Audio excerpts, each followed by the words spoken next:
Good evening, you're watching the news on Croatian television. Government today adopted a bill designed to protect the economy from the failure of major companies. The bill, which comes in response to the financial crisis in Croatia's largest employer, Agrokor, will be debated by MPs next week. The process of emergency management is initiated either by the debtor or the creditor.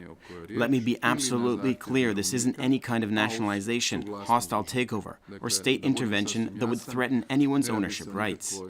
This law is in line with the Constitution and respects the right to private ownership and the freedom to do business. This process lasts for a limited time, up to a maximum of 15 months. Therefore, this isn't a permanent thing. In so much as the process fails, the law foresees bankruptcy. Meanwhile, Agrokor's primary creditors and suppliers agreed to a standstill agreement today. The deal includes major changes to the company's management. Agrokor's accounts have been blocked over some 10 million euro owed in taxes, while the majority of its subsidiaries have had their accounts blocked over debts to suppliers. Their value on the Zagreb Stock Exchange continues to fall. We concluded that the banks will initiate a moratorium on existing obligations. In that way, we want to help out suppliers and enable Agrokor's continued operation.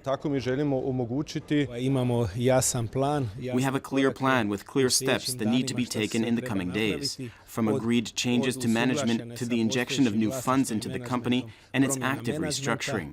The Croatian Roads Company has announced that it has terminated its contract with the Viaduct Company for the construction of the Trogir-Čiovo Bridge after the company's accounts were blocked.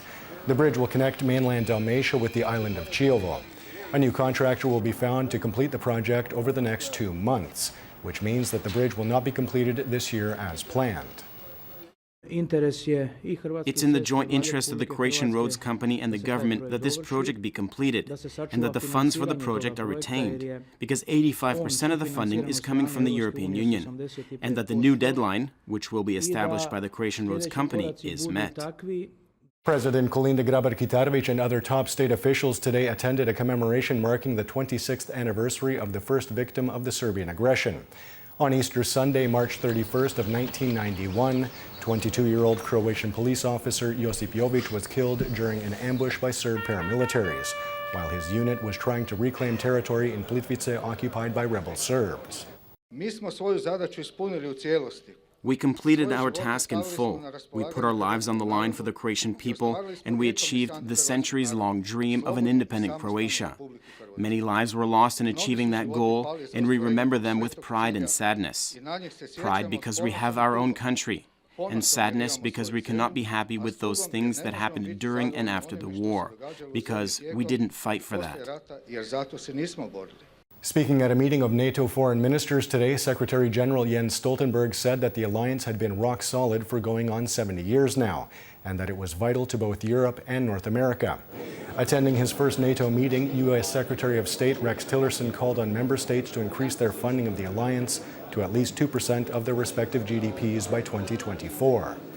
Representing Croatia was Foreign Minister Davor Ivo Stier, who said that Croatia has already begun raising its financial contributions to the alliance.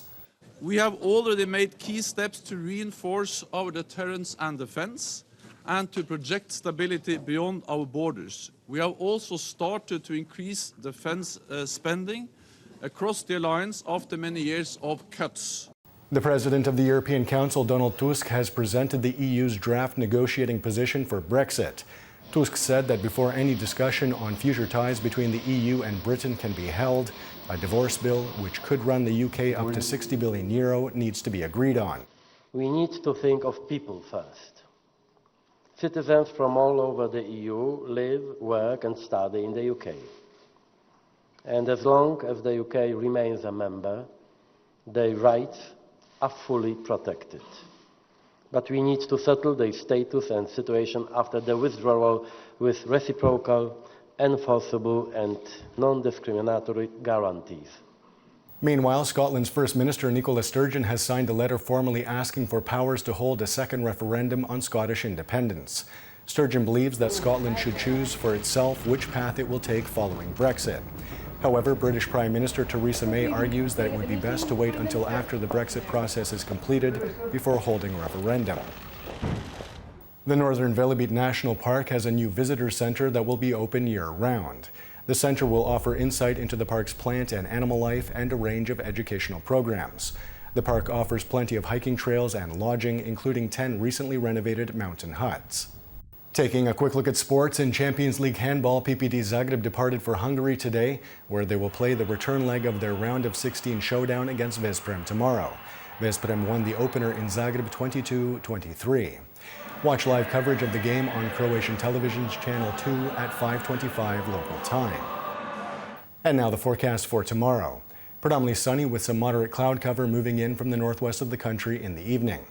There will be a mild to moderate southeasterly and southwesterly in the interior, with a moderate to strong southeasterly on the Adriatic. Morning lows of 3 to 8 degrees Celsius inland, 10 to 15 on the coast, will give way to highs of 20 to 25 degrees. The 3-day forecast for the interior calls for increased cloud cover with intermittent rain on Sunday and Monday, and rain throughout the interior on Tuesday. The coast will also see moderate cloud cover on Sunday with a chance of some rain on the northern Adriatic. Variable and unstable weather at the beginning of the week with intermittent showers. And that wraps up the news. Be sure to join us again tomorrow night.